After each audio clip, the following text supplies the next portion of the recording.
Bonjour et bienvenue dans Passionné de Novelas. Dans cette nouvelle vidéo nous allons parler de Isis Valverde, Rita dans Le Prix du Désir. Mais avant de commencer, abonnez-vous et activez la cloche de notification pour ne pas rater nos prochaines publications. S'il vous plaît, n'oubliez pas d'aimer la vidéo. Les amis, si vous aimez le travail que nous faisons, alors s'il vous plaît soutenez-nous avec le super thanks.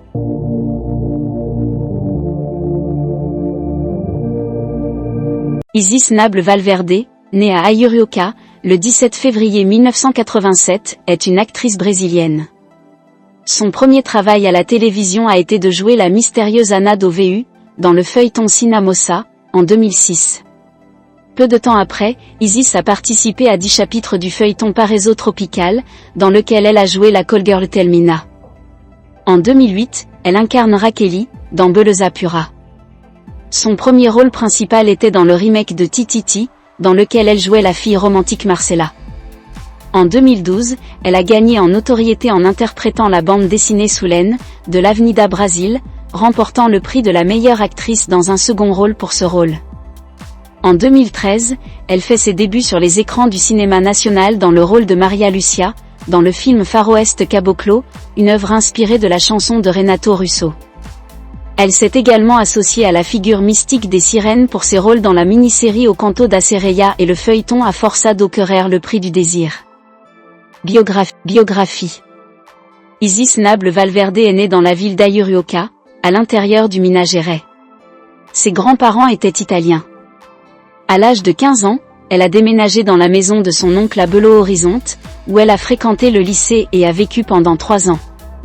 À l'âge de 16 ans, elle commence à travailler comme mannequin et réalise des campagnes publicitaires dans la capitale du Minas Gerais. Elle a déménagé à Rio de Janeiro à l'âge de 18 ans, où elle a commencé à étudier les arts du spectacle et a continué à travailler comme modèle photographique. Carrière. Isis Valverde en 2012, lors d'un événement de la marque Seda. Étudiante en théâtre, elle tente ses débuts à la télévision en 2005, lorsqu'elle auditionne pour le rôle de Giovanna dans le feuilleton Bellissima, mais perd le rôle au profit de Paola Oliveira. L'année suivante, l'actrice fait ses débuts à la télévision dans le rôle de la mystérieuse Ana do Vu dans le remake de Sinamosa. Dans le feuilleton Paraíso Tropical, en 2007, elle a fait une apparition spéciale dans le rôle de la callgirl Telmina. En 2008, l'actrice fait sa première apparition dans Beleza Pura avec le personnage de Raqueli, une manucure qui rêvait de devenir assistante de scène pour Calderao do Hulk. Le personnage a connu beaucoup de succès, lui a valu des récompenses et est devenu jusqu'à présent l'un des personnages les plus mémorables de sa carrière.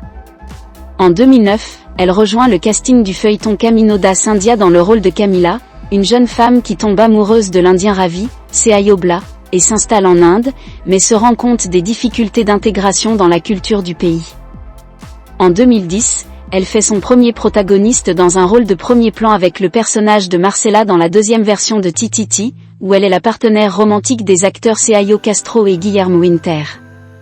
Tout au long du feuilleton, c'est devenu l'un des triangles amoureux les plus répercutants de l'intrigue, l'une des raisons étant l'alchimie excessive sur la scène avec les deux acteurs. En conséquence, les couples ont eu des fans sur internet et dans la rue, générant un grand attrait populaire et avec la question typique, avec qui Marcela finira-t-elle dans le feuilleton? Ce mystère était présent jusqu'au dernier chapitre de l'auteur. Maria Adelaide Amaral et son équipe. Elle a joué dans l'épisode A Culpada de BH, de la série A Brasileira en 2012 et la même année a joué Maria Chutera Soulène dans le feuilleton Avenida Brasil de João Emanuel Carneiro. Le rôle a connu un énorme succès auprès de la presse et du public et l'actrice a remporté plusieurs prix. Début 2013, elle a joué dans la mini-série O Canto da Sereia, jouant un chanteur de musique axé.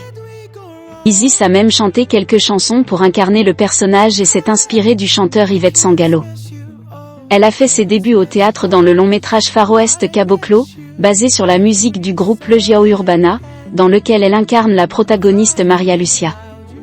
Le film a été considéré comme l'un des films les plus rentables de 2013 et a valu à Isis une nomination pour le Grand Prix du cinéma brésilien. En janvier 2014, elle était dans la mini-série Amor Roubado où elle incarnait Antonia, une jeune bourgeoise qui s'implique avec un séducteur et joue dans un triangle avec lui et sa propre mère. Le succès du complot a fait d'Isis la célébrité dont on parle le plus dans les médias brésiliens en janvier de la même année. Elle a également été publiée dans le journal britannique The Guardian en 2014. Elle a souligné le succès international de l'actrice avec son personnage de Soulaine dans le feuilleton Avenida Brasil et a promu la native du Minas Gerais au rang d'actrice la plus aimée des Brésiliens. En février 2014, Isis était considérée comme l'un des jeunes Brésiliens les plus influents de 2014, selon le magazine économique et économique Forbes. Dans le classement, l'actrice côtoyait le joueur Neymar et la chanteuse Anitta. Toujours en 2014, elle joue dans le feuilleton Boogie Woogie, remplaçant Me Pedacino de Tchao dans le rôle de la hippie Sandra, vivant un triangle amoureux avec les acteurs Marco Pigossi et Bianca Bin. Après Boogie Woogie, il est resté loin de la télévision pendant 2 ans pour étudier à l'étranger et faire des films. Elle n'est revenue au feuilleton qu'en 2017, donnant vie à Ritina, dans le feuilleton A Força do Querer le prix du désir, son plus grand rôle dans sa carrière d'actrice. Elle incarne une jeune femme du Pará, qui forme un triangle amoureux avec les personnages des acteurs Marco Pigossi et Fiuk. Pour composer son personnage, Isis a suivi des cours d'apnée et a appris à danser le carimbo, un rythme typique du Pará. Toujours en 2017, Isis a sorti la comédie romantique Amor.com, une œuvre mettant en vedette l'acteur Gilles Coelho, et le fantastique Malazar Teo Duelo comme Amort, dont le projet s'est transformé en un compact de 3 chapitres et présenté par Red Globo comme spécial de fin d'année. En 2019, elle revient à la télévision dans le rôle de l'infirmière Bettina dans Amor de Mae, écrit par Manuela Dia et réalisé par José Luis Villamarim. Le 1er août 2022, sur ses réseaux sociaux, Isis annonce la fin de son contrat fixe avec TV Globo après 17 ans au sein de la chaîne. En septembre de la même année, l'actrice annonce qu'elle incarnera Angela Diniz dans le film biographique sur la mondaine assassinée en 1976. Vie privée. Entre octobre 2006 et mars 2007, elle a fréquenté l'acteur Malvino Salvador ainsi que l'acteur Marcelo Faria, avec qui elle a joué dans le feuilleton Beleza Pura, entre 2008 et 2009. Quelques mois plus tard, elle a commencé à sortir avec l'homme d'affaires Mario Bullo, en une relation qui a duré 7 mois. Entre 2010 et 2011, elle a fréquenté l'homme d'affaires Luis Felipe et après s'être fiancés, ils ont mis fin à la relation. Elle est également sortie avec le producteur Tom Rosand, y mettant fin en 2013.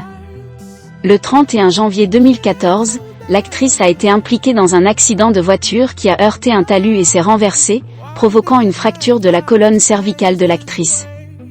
Dans la voiture, il y avait aussi un ami et un cousin d'Isis. En février 2016, elle commence à sortir avec le mannequin et homme d'affaires André Rosand. Le couple s'est brièvement séparé en décembre 2017, mais s'est remis ensemble le mois suivant. En 2018, Isis annonce qu'elle épousera André et planifie la cérémonie pour juin de la même année. Le 10 juin 2018, Isis et André se sont mariés lors d'une cérémonie en présence de famille et d'amis à Rio. Peu de temps auparavant, en avril 2018, l'actrice avait annoncé qu'elle était enceinte de son premier fils. Quelques jours plus tard, Isis a utilisé son compte Instagram pour annoncer qu'elle attendait un garçon. Le 19 novembre 2018, Isis a donné naissance à son premier enfant, Raël, vers 19h30 dans une maternité située au sud de Rio de Janeiro. Après 6 ans de vie commune, le 23 février 2022, Isis annonce la fin de son mariage avec André. Le 12 janvier 2020, elle a perdu son père, Sebastião Rubens Valverde, après avoir été victime d'une maladie soudaine alors qu'il conduisait sa moto sur un sentier. Il a été secouru et transporté à l'hôpital de Baepandi, mais il est arrivé mort. Il avait 65 ans. Son corps a été déposé au siège de l'APAE, à Baepandi, et enterré à Ayurioca. Le 20 mars 2020, elle perd sa grand-mère paternelle, Manuelina Valverde, âgée de 95 ans. Et voilà la famille. Dites ce que vous en pensez dans le commentaire et dites-moi aussi quel acteur ou actrice que vous voulez voir dans la prochaine vidéo. Merci d'avoir regardé.